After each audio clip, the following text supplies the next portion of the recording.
Today's meeting will be on El Capitan, and I have listed on the screen right now a list of the computers that you can load El Capitan now without a problem. Anything before these dates, I would not do it. And also, it says that older computers won't get all the benefits of El Capitan and some of the efficiencies and speed.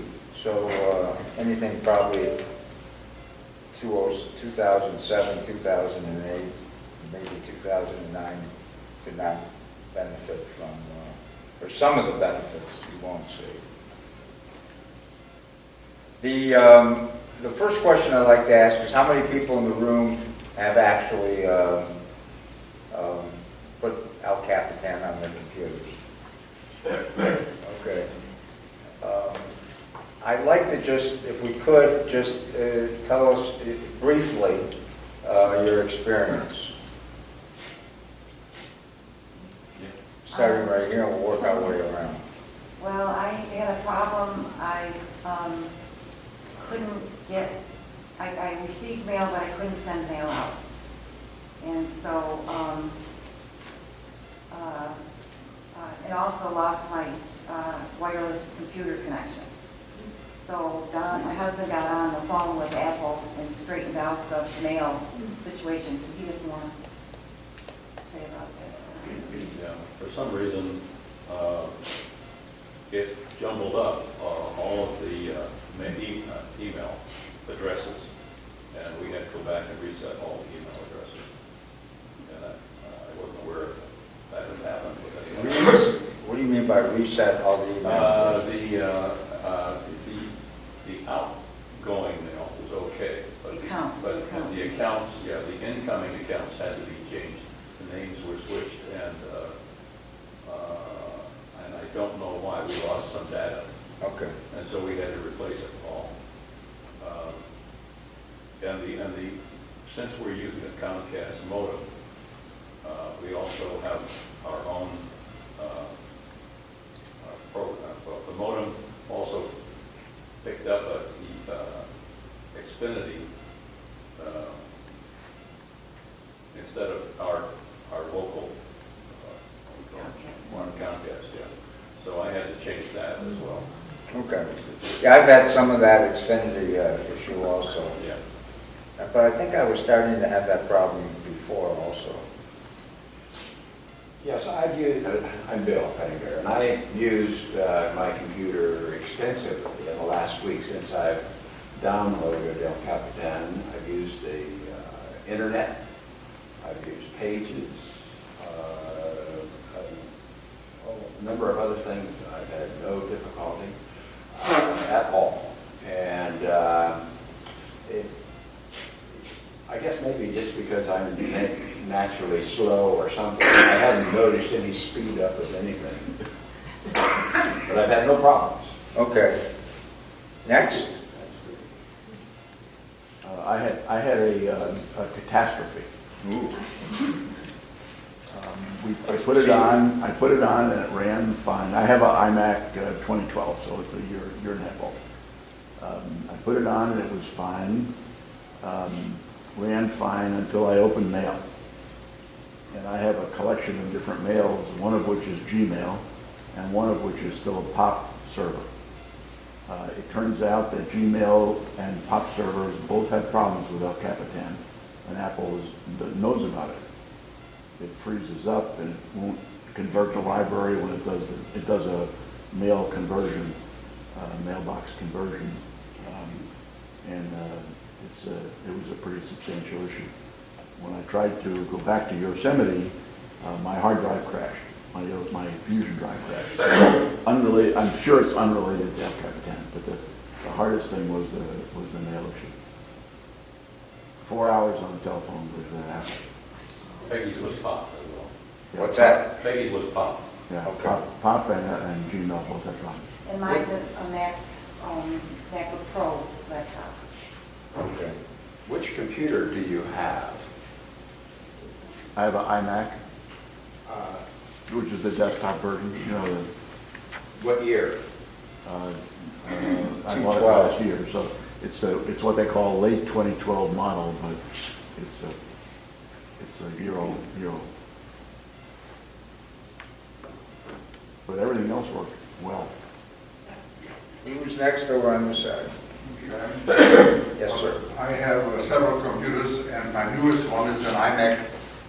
It says late 2014. I think it was delivered in January of 2015. It's my newest one, and I felt that I should pick this one to upgrade to El Capitan.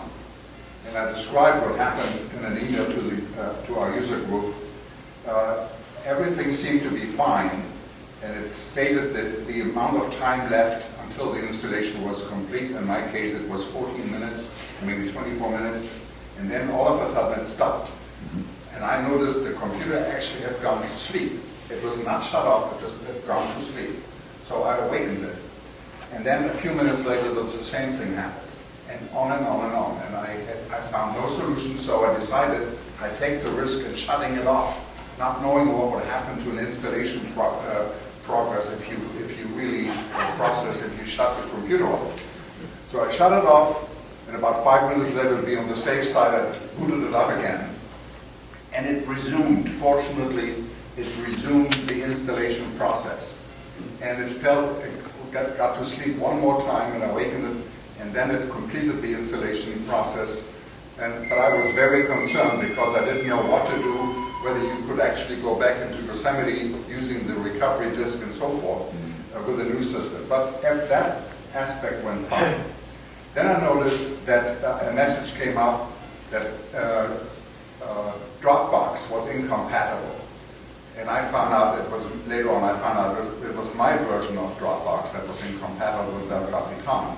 There is a new version of Dropbox available that is compatible, but Dropbox had failed because they do the upgrade. You don't ask for it, they do it automatically. They had failed to upgrade my computers to the latest version of Dropbox, but it concerned me. And the next problem I had, I use iBank. And what I did, I started to click on iBank, and normally what it does, iBank recognizes the data file. In this case, they did not recognize my data file. So I said, would you like to start a new iBank account? I said, no. A new what? And that's A new what account? a new iBank account. Or would you like to download an older one and import it? So I went to Finders, found my iBank data file, and then tried to import it into iBank. And iBank came back and said, that's too new a version of a data file. We can only import older versions of data files. So I didn't know what to do. So I finally went back into Finders, clicked on that iBank data file, and asked it to open. And eventually, after several attempts, it did open an iBank, and my situation was okay. But that's one thing. And I noticed there were several other applications where the most recent file had disappeared.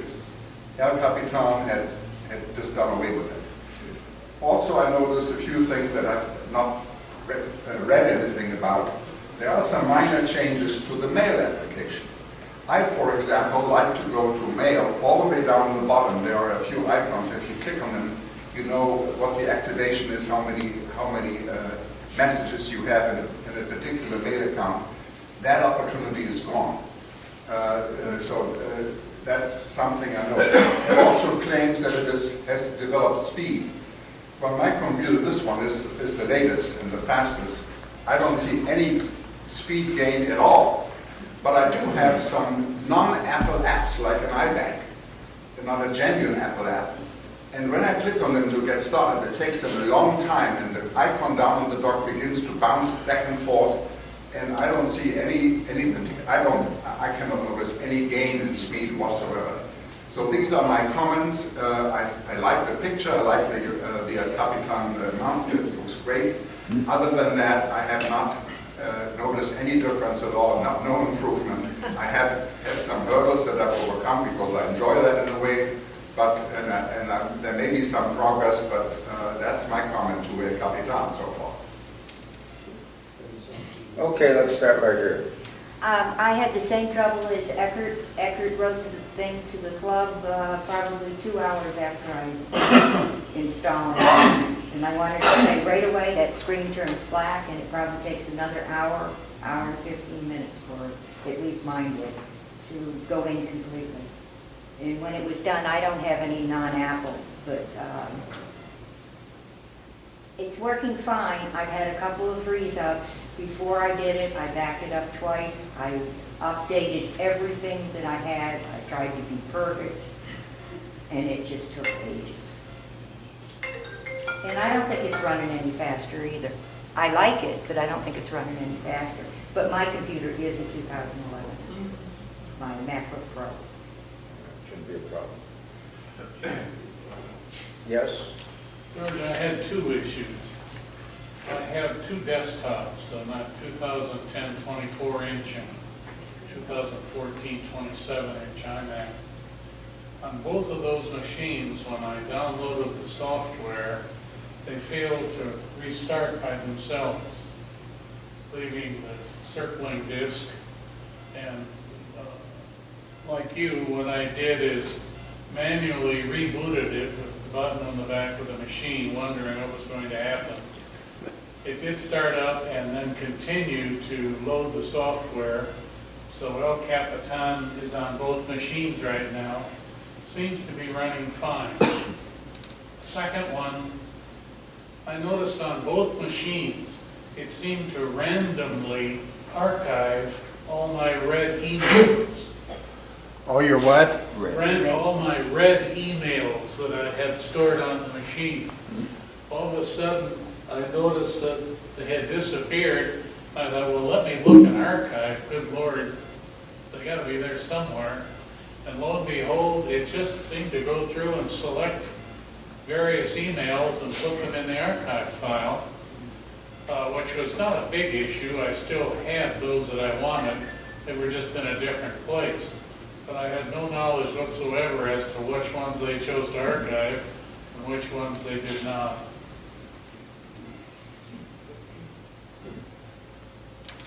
Jim? I haven't noticed any difference in performance except for one thing. When I have a MacBook Air, and when it comes out of sleep, Safari is very, very sluggish. And sometimes I've had to basically turn off Safari and restart Safari to get it to work normally. Pages load slower after coming out of sleep. I get the spinning beach ball a lot more often.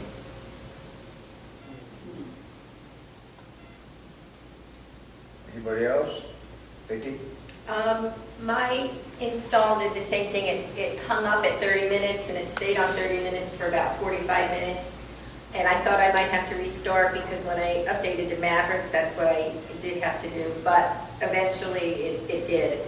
And it took a very long time for me to log into my user account the first time I used it. In fact, I started to think, okay, I'm never going to get into it. But since then, it's been fine. And just to comment on somebody said their screen went black. That doesn't necessarily mean your computer is sleeping. It just may mean that the screen has gone into a rest mode. And that has to do with your energy savings. The first thing, right now, I only updated yesterday, so I'm still learning.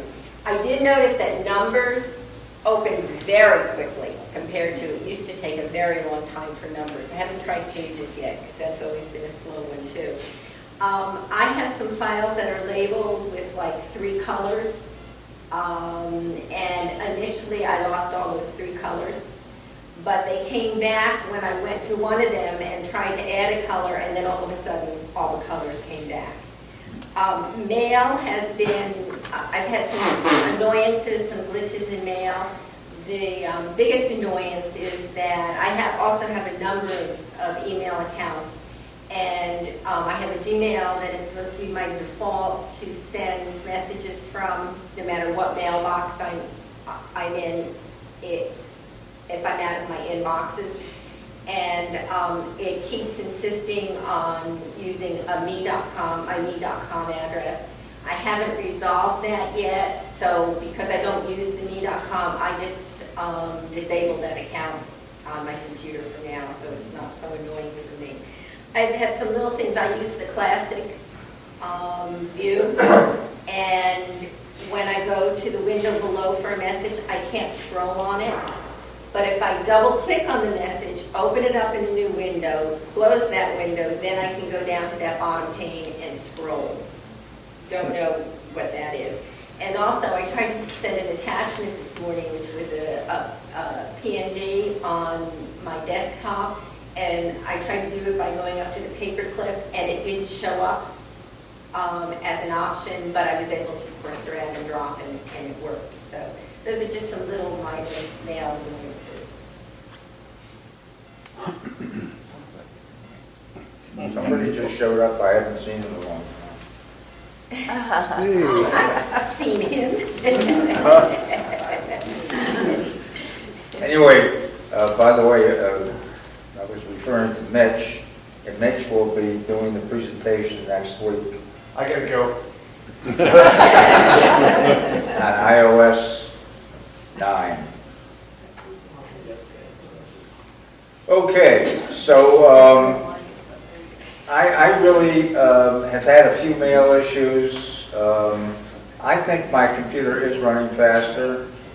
I have like 5 Macs, and last night I think I finished the whole upgrading process, and on the last one, and I really haven't had any serious problems of any kind. And other than it took a lot longer on like 3 of the 5 computers to install than I had thought it would. But I think that pretty much what we're experiencing is probably pretty normal, and it'll take a couple upgrades, and most likely all of these issues will go away. And I find it amazing that they release these. You would think that most all of this would have been tested out already with the betas and everything else that are out there. But I guess, they just can't cover every single issue. George, Yes. did people generally do it wirelessly, or did they use cords? The upgrades? Wireless. Wireless. Does anybody not do it wireless? And did you notice that? Well, only because mine's, I use the wired internet, Ethernet, so So they still take a it's while? fast. Yeah, but it's faster than wireless, but Right. it's still a while. So why should I? All right. So Don. it seems for people who haven't done it yet, you ought to turn your sleep mode to never. Yeah. That might have solved Eckhart's problem. If you first change sleep to never during the installation. Yeah, that's one of the things that I was suggesting. Matter of fact, you noticed my computer was falling asleep here a few minutes ago, and I just put it on never. But I really don't want that to happen while Where is that in preferences, that? If you go up to System Preferences, you go up to the Apple, and you go to System Preferences, Right. and then you go to Energy Saver. You with me? I can't, where is Energy Saver? Oh, I see it, second. Yeah. Okay. And then you'll see about a third of the way down, turn display off after, and Right. with choice, put it all the way to the right. Never. Yeah. And you'll get a warning that it'll use, you could wear out your display faster and so forth. I had mine on 2 minutes, and it didn't make any difference. It ran for a whole hour, and then it took some time to upload after. But I had no difficulty with it. Okay, one of the things that, yes, I've also read that there's been an issue with some people having trouble doing the upgrade, and they need to turn firewalls off if they haven't turned on. That's something that they're recommending for doing the Okay, Like you say, turn off. turn it off. File vault. I had a file vault on 2 of my 3 machines and I had no issues. No, I'm just saying that some people have had issues. Yeah, okay. Maybe it's like that.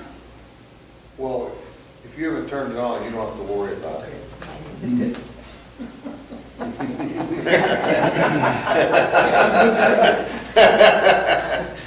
Okay, one of the, what I want to review today, and we're going to use lynda.com, is I want to talk about the, some of the major changes, or some of the changes that have taken place. There's not a lot of major changes. And so I'm going to use lynda.com. Now, lynda.com is available to each and every one of our members. All they have to do is communicate with me that they'd like to use lynda.com. I'll let you know. And usually, if you belong to the discussion group, every week or so I send out a notice that these are the weeks available, and just let me know. My email is rubengeorge@mac.com. We have space available at this point from November, middle of November, and after. And you can make reservations starting with the middle of November, and you can go into as far as you want as far as making reservations. How many people in this room have taken advantage of lynda.com? Okay. And one of the things that they've done a much better job at, and it was one of my criticisms of Lynda for many years, is they weren't moving quick enough to adjust to the new operating systems and iOS changes and so forth, and now they are. So they've been very cooperative, and they do an excellent job. And there is so much information available to you on lynda.com that there's probably not a single subject that's not covered on either an Apple or a PC or any operating system. Yes? A note on that, if anyone belongs to LinkedIn, which a lot of the younger business people belong to, and I only joined it because I have family members that I'm trying to keep up with what they're doing, but they are offering, or maybe it's already, I'm sorry. maybe it was discontinued as of last week, because I signed up on the last day, but they were offering, LinkedIn bought lynda.com, and they were offering 30 days of usage to try it out. And I signed up just because I figured, well, you know, it's hard to get a weekend here and there, but this way I'm not feeling guilty if I'm not using it every day. So and I see that they may still be offering something, so if you're a member, it was lynda.com, or LinkedIn is free to join. And the lynda.com thing, a 30-day free trial offer, I thought was excellent. Okay, so let's get rolling here. Welcome to Mac OS X El Capitan new features. I'm Nick Brazic. El Capitan is not a huge update, but there are still several very useful new features in this version. So let's take a look around and see what's new. We'll start with the interface. At first glance, not much has changed, but a lot of people will be interested in the changes to managing windows and multitasking in Mission Control, particularly when it comes to the new split screen feature. We'll check out the new search options in the Spotlight search tool, then we'll get into some of the individual bundled applications. The Notes application has lots of improvements, including support for richly formatted text. We'll see the public transit maps in the Maps application, a handful of new options in Mail, Photos, and Safari, and we'll spend some time with the redesigned disk utility. So that's what's on the agenda. Let's get started with Mac OS X El Capitan new features. Let's start with the basic changes to the user interface in OS X El Capitan. And there really are not that many. In fact, El Capitan looks nearly identical to Yosemite at first glance. Now, one small thing that you may have seen is that there's a neat little trick built in to help you if you can't find your mouse cursor. Now, for this particular feature, it's not going to show in this recording. So I want you to try this on your own computer. Okay, what happened? I guess in the process. All you need to do is move your mouse cursor really fast, and you'll see that the mouse cursor will grow to a much larger size on screen. So you can't see that here in the recording, but I can see it on my computer. So give that a try, and it should be a great tool to help you find your mouse cursor if you just can't find it on the screen. The next thing I want to look at is that you can hide the menu bar. The menu bar, of course, is this row all the way up at the top of the screen where you can open up these menus. So I'm in Finder right now, so I see the Finder menu and File and Edit and View and so on. There's always a menu up here, but of course it's going to change depending on which application you're using. But you can hide that menu bar now in OS X El Capitan. All you need to do is go into System Preferences, so I'll click on the Apple menu, I'll go to System Preferences, I'm going to go into the section labeled General, and I'm going to turn on this option, Automatically Hide and Show the Menu Bar. And so you'll see the menu bar goes away. I'll close System Preferences. Now the menu bar is not completely gone. If I need it, all I need to do is point my mouse cursor up at the top of the screen and it'll pop up. When I move my mouse cursor away, it goes away again. So I can move my mouse cursor up there and then click onto whatever menu I want and then choose whatever action I want from the menu. And when I'm done, move my mouse cursor away and that fades away again. So I find that if I hide the menu and also hide the dock, there's kind of an advantage here. So hiding the dock is not a new feature, but I can go down here to the dock, place my mouse cursor on this little dividing line, right click, turn hiding on, and now it really opens up the screen. It feels like I have more space to work with. And if I need the menu, I point up at the top. If I need the dock, I point down at the bottom. It's kind of neat. Okay, there's one more little interface change I want to show you. So I'm going to open up a Finder window. So I'll just click on the Finder icon on the dock, and now I've got a window. So I want to go to the title bar, which is just the area on the very top of any window. This is the part that you would grab if you want to move the window around. If you double click up on the title bar of a window, you'll see that the window changes size. And it actually toggles between two different sizes. So I can flip back and forth just by double clicking on that title bar area. And this works in any window. So I'm in a Finder window now, but if I go to Safari, I can do the same thing. I can toggle between two different sizes. Now that's not the new feature. The new feature is that you can change the action that happens when you double click in that area.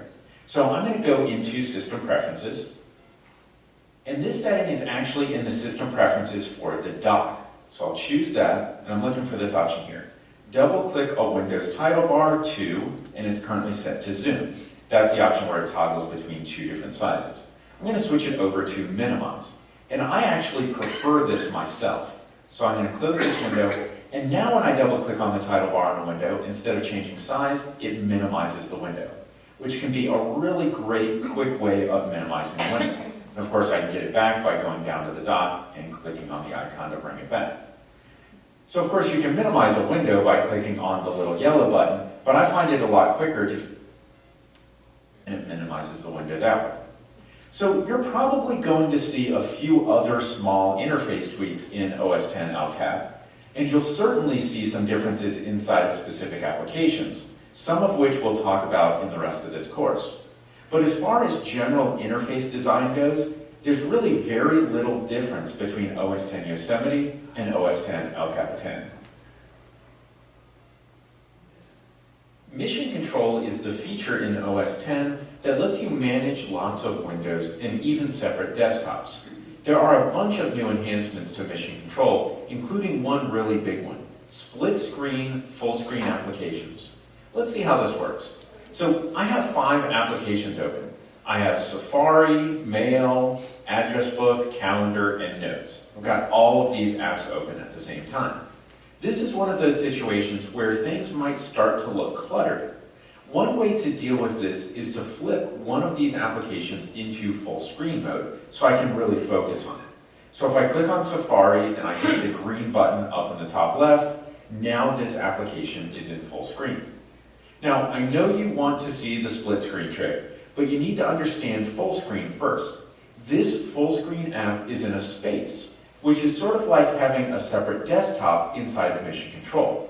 So I can flip between my different spaces by holding the Control key on my keyboard and then using the arrow keys to jump back and forth. So you can see how I have two completely different spaces here. Or if you have a trackpad, you can swipe on the trackpad with 3 fingers to jump back and forth between these spaces. Okay, so now I'm going to flip out of the full screen mode in Safari. So I'm going to go back to Safari, push my mouse cursor all the way up to the top of the screen. It reveals my menus and the toolbar. I click on the green button again, and it takes that out of full screen. So now I'm not in full screen anymore, and I'm back to only one space. Holding Control and hitting the arrow keys is not going to do anything because I don't have another space now. So the split screen trick is just an addition to the full screen option. You're basically choosing 2 applications that you want to be full screen at the same time. So we're going to start with Safari. Instead of clicking on the green button, I'm going to click and hold on the green button. And now this changes the screen a little bit. I'm still holding on the green button as I move this around. So I can decide which half of the screen I want Safari to be on. I can drag it left or right. So let's leave it on the left side. I'll drop it here. And now, because I have 4 other application windows open, it tiles them out on the other half of the screen, and I get to choose which of those other applications will be on the other half of the split screen. So I'll choose the address book app. I'll just click on that. And now I have a full-size Safari and address book sharing the screen using split screen. So these are actually now in their own space, just like Safari was when I had Safari by itself in split screen. So I can swipe between these 2 spaces using the trackpad or using the Control key and the arrow keys on my keyboard. So now I have this full screen space, but that space is split between 2 applications. And you'll see that it's split basically 50-50. But I can place my mouse cursor on the dividing line between these 2 applications, and I can change the position of that dividing line. So I might want to let Safari have more space on the screen, so I can move that dividing line over to the right. Now Safari has more space, and the address book has less space. Now, even though they're both on the screen at the same time, only one of them is active, meaning if I use a keyboard shortcut right now, only one of these applications will respond. So I'm going to do a keyboard shortcut Command-N. So I'll hold the Command key and tap on the N key, and that creates a new Safari window. So clearly Safari was the active application. So now I actually have 3 spaces that I can jump between. Let me close this. I'll move my mouse cursor up to the top. I'll hit the red button, and that closes that Safari window. Now if I make a point to click somewhere on the address book application and then hit Command-N, it creates a new address book card. So I'm just going to actually hit done on this. I don't need to save those changes. So it's really subtle, but you'll see if I click on Safari, that window sort of lights up and I know that one's active. And if I click on the address book application, it lights up and that one's active. So whichever one of these windows is active is the one that's going to take the keyboard shortcuts. So you might even want to click on the one that you want to be active before you use a keyboard shortcut. And of course, if I move my mouse cursor all the way up to the top of the screen, the menus appear. But of course, the menus that I see here are menus for Safari. And that's only because Safari is the panel that's currently active. If I move away, those menus go away. If I click anywhere on the address book, then move my mouse cursor up to the top, now the menus at the top of the screen are for contacts. So even in split screen view, only one application can be active at a time. Now, if I decide that I don't want one of these applications in the full screen view anymore, it's basically the same as exiting the full screen view in any normal situation. I'm going to move my mouse cursor up at the top, and I'm going to click on the green arrow on the Contacts application. That will exit full screen. But I still have that other space, so if I swipe over, Safari is now by itself in a full screen space. Of course, I can set another application to be full screen. Let me go back to this space, and I'm going to click on the Notes app. I'll hit the green button to make that one full screen. So now I've got 3 spaces. I've got the original space, I've got this space for Notes, and this space for Safari. So when I make a new application full screen, it creates a new separate space. If you want to see all of your spaces, you can easily tile them out just by swiping up with 3 fingers on the trackpad, And now I can see all three of those spaces and I can click between them. Or if you don't have a trackpad, you can hold the control key on your keyboard and hit the up arrow, and then click on whichever space you want. And from here, I can drag one of my windows from one space to another. So I'm going to go into that tile mode again. I'm going to grab the Contacts app, and I'm going to drag it up here. So I could drop it on this plus button on the far right, and it creates a new desktop, and if I click on that, it's just a normal desktop with a window. Let me swipe up again, drag this again up to the top. I'll put it back to desktop 1, and I want to delete desktop 2, so I'll point my mouse at it and click the X here. Let's do that again differently. If I drag the Contacts up to this bar, and I'm not going to drop it on the plus sign on the far right, I'm going to drop it here in this blue space. It's going to create a new full screen space dedicated specifically to Contacts. Let me do that. Swipe up, I'll go to this, and I want to leave this full screen mode, so I'm going to click on this double arrow button in the top right corner, and it'll just throw that window back to the original space. Now, one more thing I could do here is I could take the Contacts window and I could add it to one of these other full screen spaces and make a split screen view. So all I need to do is drag this. I'm going to drop it on top of Safari, and before I drop it, I'm going to choose whether I want it on the left or the right. I'll choose the right. I'll let go of that. And so now this space has changed to that split screen view where I can see both Safari and Contacts. So let me go back to my original space. So far, we've been dragging windows from a desktop over to one of the spaces by swiping up to reveal those controls and then dragging something up here. But there's actually an even quicker way to do that. So I just clicked to reset everything. So I'm looking at a normal standard desktop. And I could grab this window, this is the calendar window, and I can just drag it and push it all the way up against the top edge of the screen, and it tiles out my spaces.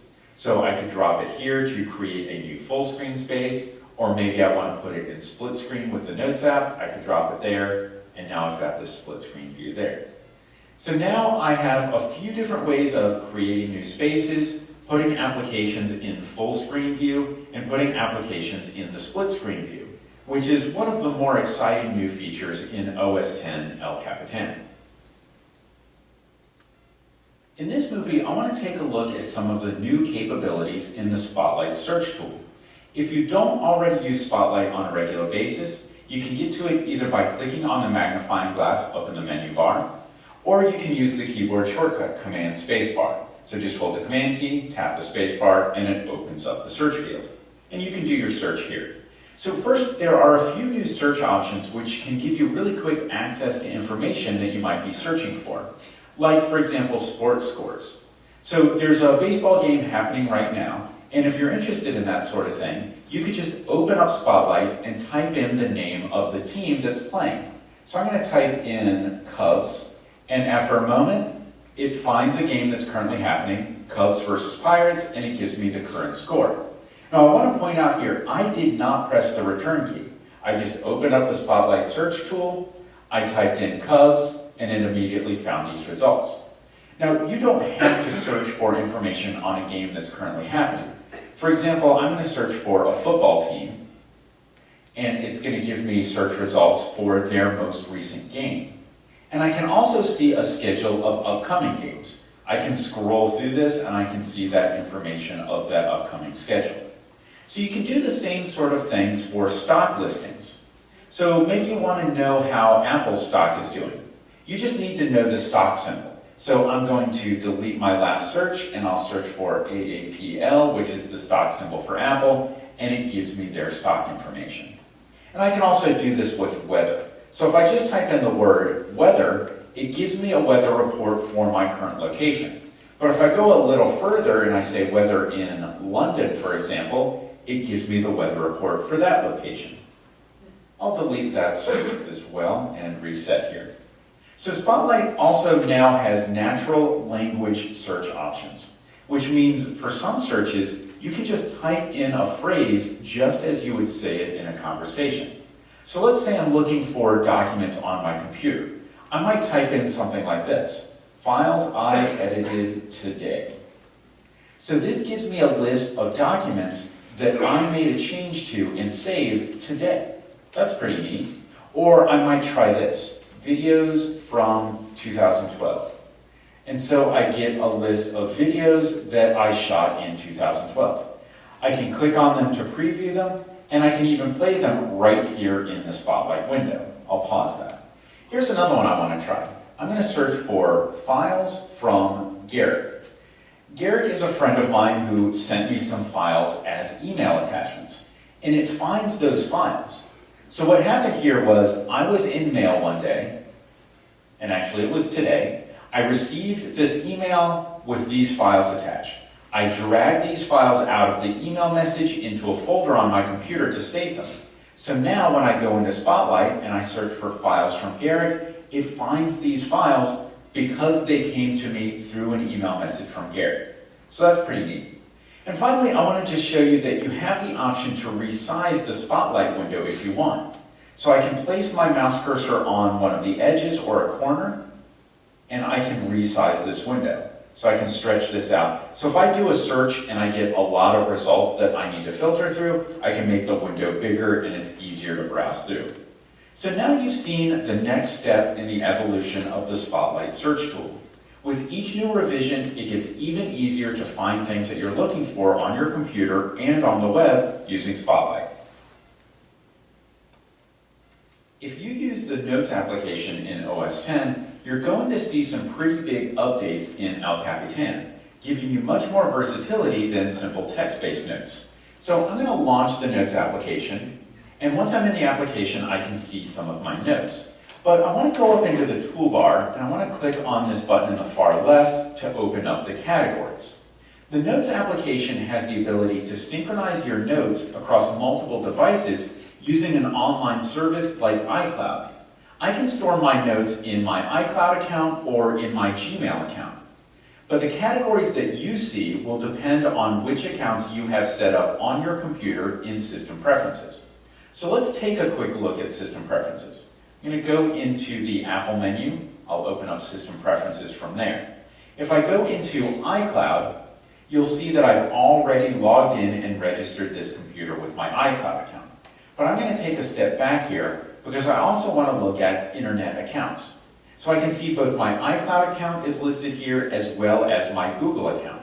And if I select either of these accounts, the thing that I want you to see here is this list of all of the services connected to this online account.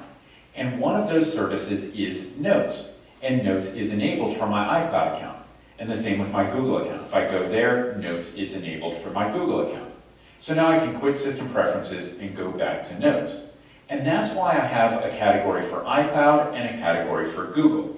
You might have some other account that supports note syncing on your computer, so you might see different accounts here. Now, if you do not have any online account syncing with Notes, then you will see one category called On My Mac. Also, if you use iCloud, you may see a button next to the iCloud category that says Upgrade. If you use iCloud, it will need to upgrade your iCloud Notes library before you can use the new features in Notes. So I've already done the upgrade. It's really quick. You just hit that upgrade button, let it do what it needs to do, and then you can continue on with your notes. So I'm going to stick with my iCloud account, and I want to create a new note. So I'll go up into the toolbar at the top, and I'll hit this Create a Note button, and now I have a new note. And of course, I can just type some text in here. I'll put that in there. I'll hit return a few times to create a few new lines. So if you've used the Notes app before, this may look pretty familiar. I can just type text here to write something important down. But in the new version, you've also got some formatting options in the toolbar. So for example, since I'm writing a shopping list, I'm going to add a few items here. And so I'm starting to create a list. So I can use one of our new formatting tools to format this as a checklist. So I'm just going to place my cursor anywhere on one of these lines, and then I'm going to click on this checklist button up in the toolbar. And it turns that line into an item on a checklist. So I can do that on any of these lines, just click on there and hit the checklist button. Or you might just select the entire list, and then you can hit that button to turn the checklist on or off for the entire group. Now if I place my cursor at the end of one of these lines that's currently formatted as a checklist, when I hit the return key, it automatically formats the next line, as another item on that checklist. So I can add another item here.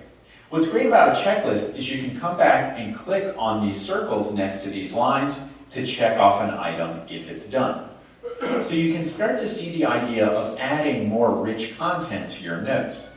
But here's something important that I want to point out. Right about now, I think that there's a percentage of the people watching this video who are starting to get frustrated because the checklist option or some of the other buttons in the toolbar are grayed out and they're not available. If that's you, here's why you don't have those options.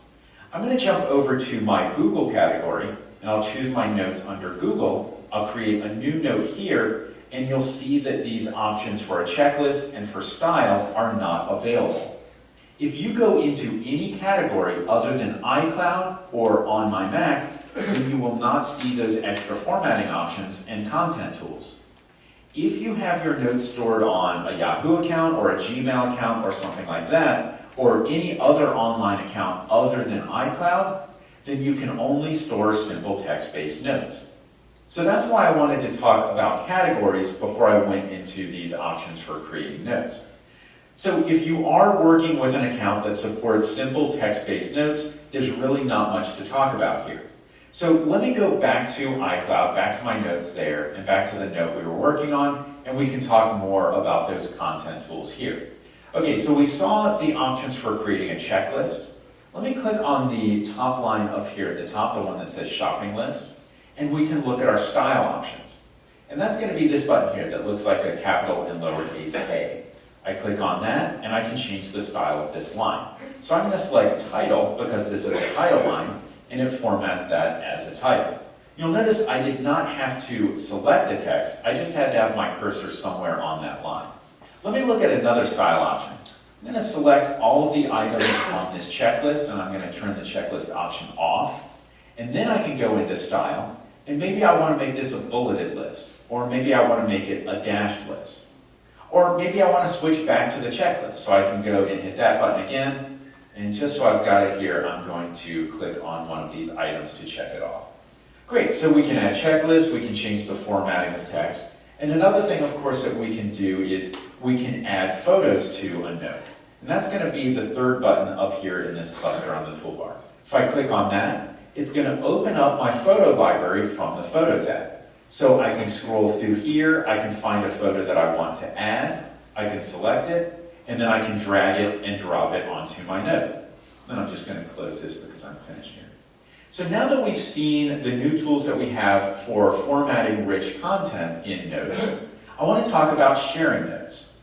So just like in previous versions of the Notes app, you can share a note with somebody else by clicking on the share button up in the toolbar. So I'm going to click on that, and we've got a bunch of options for where we can share this note. But I'm going to select Mail just for an example. It'll launch the Mail application, it'll create a new email message, and so it dropped in the text of my note. It even included the picture that we had in the note.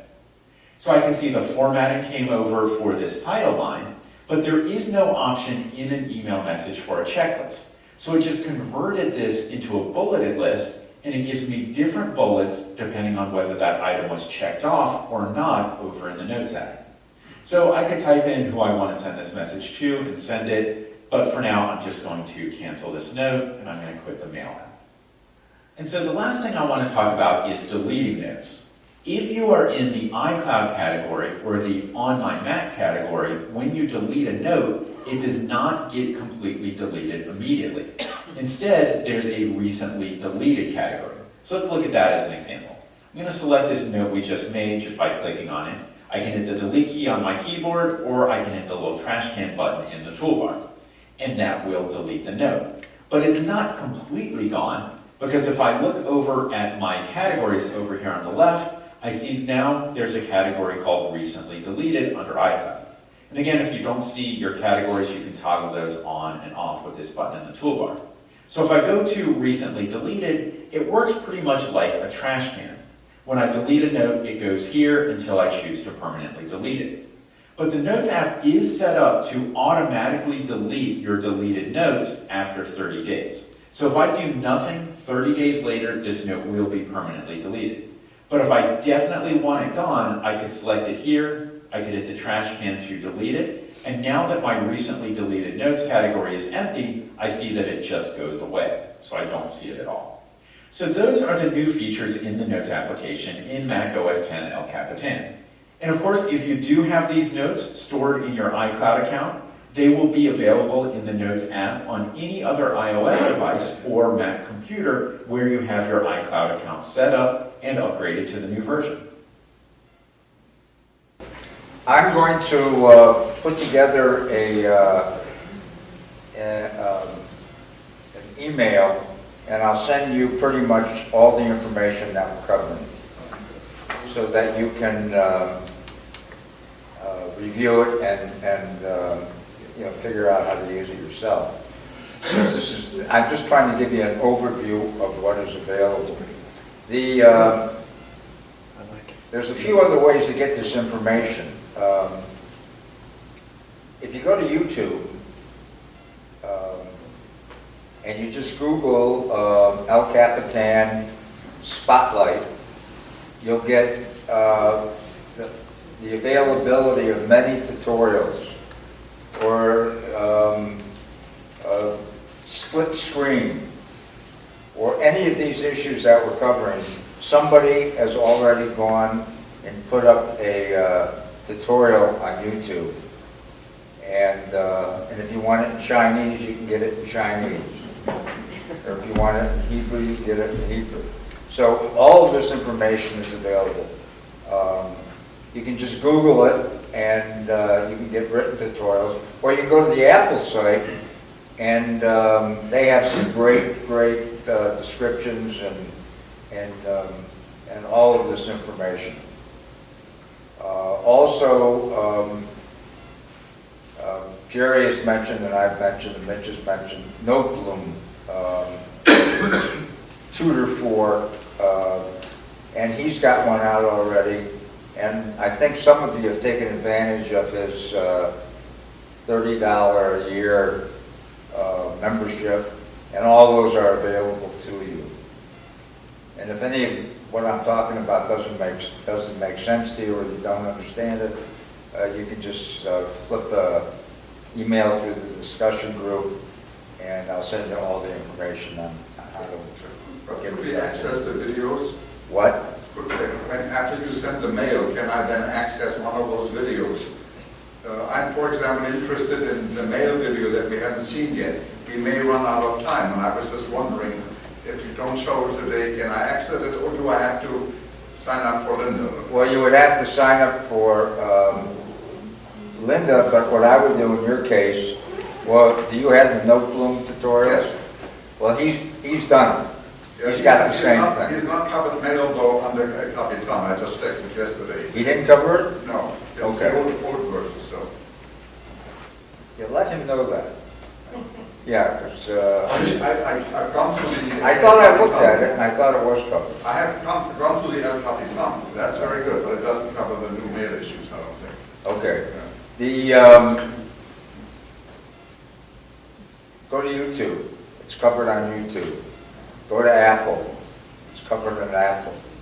It's there. It's there. You can actually go into Linda, and within each of these tutorials, they probably have 7 or 8 within each of these tutorials that you can look at. Or you can sign up for a 30-day free trial through Lincoln. So, I mean, all of this information is available. I'm going to try to send you out that email within the next couple of days. Yes, Don? An unrelated subject, speaking of free trial, we all got the free 3-month trial of iTunes, Apple Music. Okay, and one of the features of that is you can click on a song and say, add it to my library. But if anybody did not want to continue that, because now they're going to charge you $10 a month, I'm wondering if the songs that you had saved, do they go away if you're not paying the $10 a month? Does anybody know the answer to that? Does anybody notice? I went in, also, did everybody In the discussion group, a note went out, I think it came from Jeff Bohr, of how to get out of that. Yeah. Did everybody see that? Yes. Okay. This morning, Yeah. Because mine wasn't up yet, and I decided to, and I don't seem to be using it. George, Yes. just an overall comment, and some of this came from reading, about El Capitan. The notes piece is something a lot of us have used notes but found it rudimentary, and even though there's been other powerful stuff, we tend to go back to it. And this is a place where Apple's, seen that predilection on our product, responded beautifully. And think of what they're doing too. The better method of using it will be to the cloud. So some of us who have resisted for one reason or another, attaching ourselves more and more to the to iCloud, really in this app are encouraged to do it. It's very shrewd. Yeah, I think so, and I think anybody that has not utilized the cloud should really begin to think about it, especially if they have another device. They've also enhanced the notes on iOS 9, and it's, I've been very favorably impressed with what they've done. Yeah, a lot of what is being done in iOS now has been taken from, or in OS has been taken from iOS. So eventually, everything is going to work together, and it does now if you use the cloud. We'll look at some new additions to the Mail application in OS 10. So I'm going to launch the Mail application, and I want to jump over to the full screen view. So I'm going to click on the green button up here near the top left. And then I'm going to select a new message that I received, maybe I read it, and then I decide I want to reply to it. So I'm going to click on the reply button, and this new composition window pops up. In most applications, when you're in full screen mode, you do not have separate windows. But Mail is an exception. If you open a new message composition, it opens in a new window. In the previous version of OS 10, this could be a bit frustrating because this window is now blocking everything else in the Mail application. So for example, I might start responding to this message, and at a certain point I realize I need to look at something in another email message before I can continue this. But now I can't click on any of these messages in my inbox because this composition window is blocking it. So in the previous version of OS 10, this would be a real problem. But now in El Capitan, they've added the ability to minimize this composition window. And it's pretty similar to minimizing any other window when you're not in the full screen mode. You just hit the yellow button up here in the top left. Now one difference here, when you minimize a window in the Mail application in full screen mode, the window does not go down to the dot. Instead, you can see it sort of floating down here at the bottom edge. So if I want that window back, I can just click on it and it'll come back. So I could minimize this window, and then I could click on one of my other messages, and I could find the information I need, and then I could go back to this message and continue. Or I could minimize it, and maybe I want to start another new message. So I could hit the compose button up here near the top left. Now in this case, the composition window comes back, but now I have my new blank email message, and then I have two tabs up here near the top of the window. And I can click back and forth between these new tabs and go between the new messages that I'm composing. I could minimize this again, and I could select another message, and I could reply to that, and now I have three tabs open here. So I can have multiple composition windows open, and I can get them off of the screen if they're in the way. So that's one new feature in Mail. Now, I don't want to finish these messages, so I'm just going to hit the red button to close these. I'm going to hit Don't Save, and now we're reset again. And then I want to go to this other message that I just received. This is an email receipt for a movie ticket that I bought. In this message, I can see the location of the movie theater, and I can also see the date and time of the movie. If you receive an email like this, which includes information about a new event, or even contact information for a new person, the email application might automatically detect that information and offer to add it to your calendar or address book. So take a look up here at the top of this message. It says one event found in Mail. It has the day and time, and there's even an add button over here on the far right. So I could click on that to add it to my calendar. But actually, I don't even need to do that. We're going to see something else here in just a moment. You might also see something like this on another message letting you know that it's detected new contact information and giving you the opportunity to add that to your address book. So I'm not going to click on the add button. In fact, I have not clicked on anything in this email message.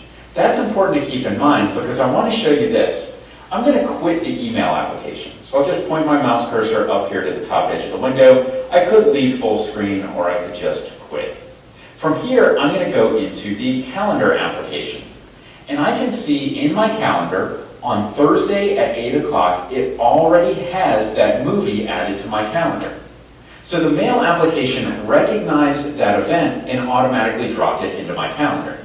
But it is an unconfirmed appointment. I can tell because it has the gray diagonal lines on it.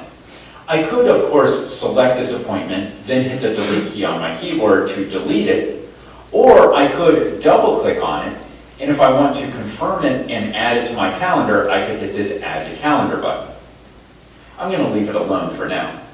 Even if you do not come here and confirm the appointment, you'll still see a reminder notification when it's time to leave for this event. So this is really helpful, but what if you don't like this feature? What if you don't want appointments to be automatically visible in your calendar?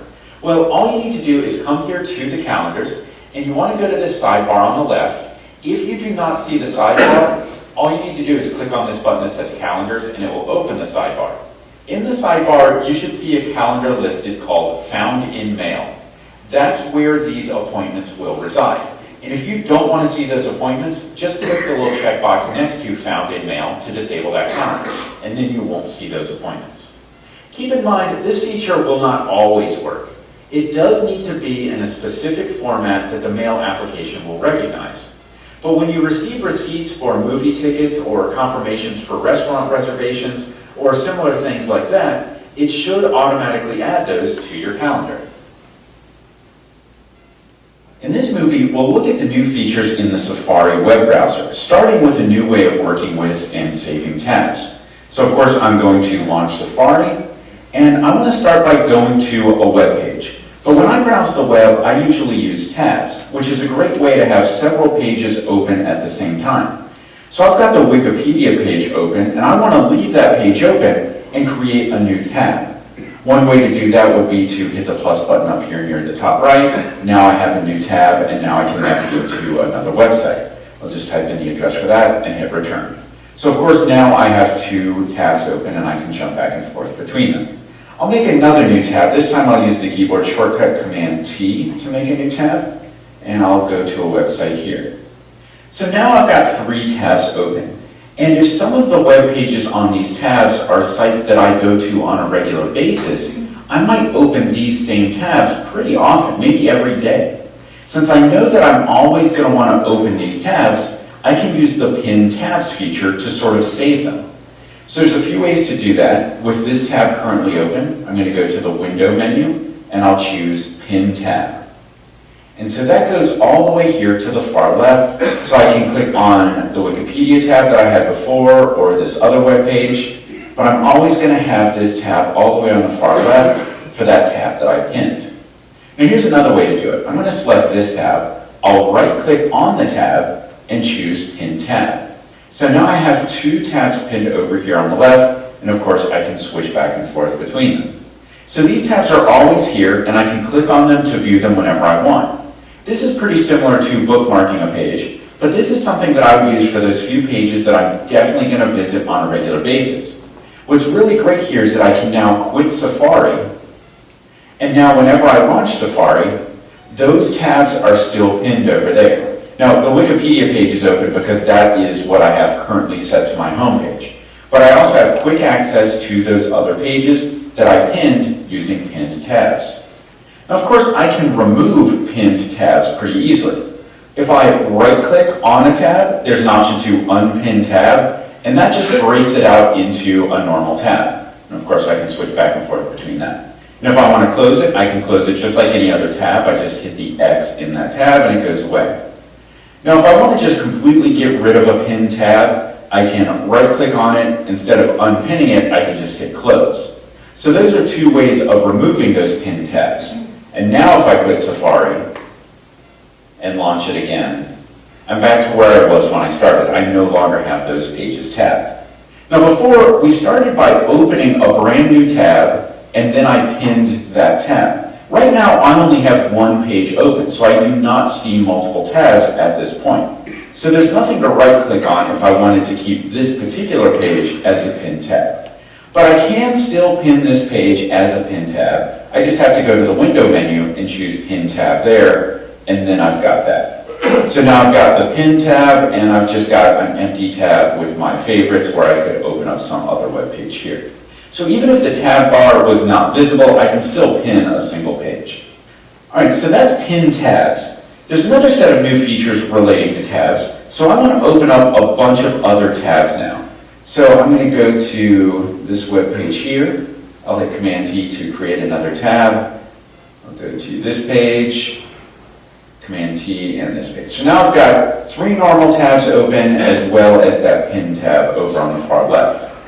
And I want to switch over to this page and scroll down a bit because there's a video embedded on this page, and that's something I want to work with for the moment. So what I'm going to do is start this video playing. This is just... This drives everybody crazy, so watch this.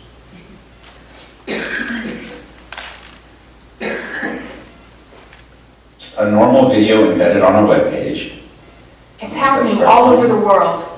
And I'm going to bring the volume down low. I want to hear the volume, but I don't want it to be too distracting. And actually, let me bring it down a little bit more so I can talk about what we need to see here.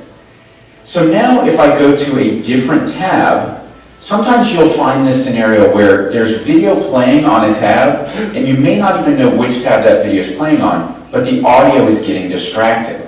Well, this is definitely that case because that audio is getting distracted. Well, take a look up at your tabs. I'm going to click this button right here. On the tab where that video is playing, there's a little speaker icon, and you can click it to mute the audio. And that's much better. It's much less distracting. It's hard to talk over something when there's audio playing like that. Of course, I can unclick this button, and we'll hear that audio again. So I'm going to mute that again. So that's one way to do it. If you've got audio playing on some tab and you're not sure where it is, just take a look at your tabs and you can mute that there. Now, another way to do this would be to mute everything. You see, you might have multiple tabs with multiple pieces of audio playing at the same time. Well, let me unmute this. And if you take a look up at the address bar, there's a speaker icon up there as well. If I click on that, it mutes everything. I could have 20 tabs open with 5 of them playing video. If I hit this master mute button up in the address bar, it's going to mute the audio in all of those tabs. Okay, so let's look at one more thing that you can do with a video in Safari. I'm going to go back to the tab where that video is. Now it was pretty short, so it's already finished playing. And in a moment, I'm going to play it again. But what I want to talk about here is AirPlay. AirPlay is a feature where you can connect to an Apple TV on your network and stream audio or video to it. In the previous version of OS X, there was an option to stream your computer's entire screen to an Apple TV. Now you also have the option to stream video playback from a video in Safari. Before you do this, you need to have an Apple TV connected to your network, and your computer and the Apple TV need to be on the same network. So now if I play this video again, I'll just hit the replay button down in the bottom left. Everything is still muted, so I won't be distracted by the audio. I want to kind of roll my mouse over this screen, and you'll see my on-screen controls appear. What you're looking for is this button right here. This is the AirPlay icon. If I click on that, it opens up a menu, and if you have an Apple TV on your network and your computer is connected to the same network, it should see the Apple TV and it'll have it on this list here. If you have multiple Apple TV units, you'll see them all on this list. So all I need to do is select my Apple TV on this list, and now the video is no longer playing in Safari, it's streaming full screen to my Apple TV. So I can sit back and watch that video play on my television. And of course, if I want to stop streaming to my TV and get the video back here in Safari, well, just point your mouse at the video again, click on the AirPlay button again, and hit this option that says Turn AirPlay Off. And now the video is playing here in Safari again. I'm going to pause playback there. This is a nice feature that you'll see in other applications as well, including QuickTime. You can stream a video full screen to an Apple TV instead of streaming the entire computer screen. Okay, so that gives you a few new options to work with in Safari when working with multiple tabs and playing video.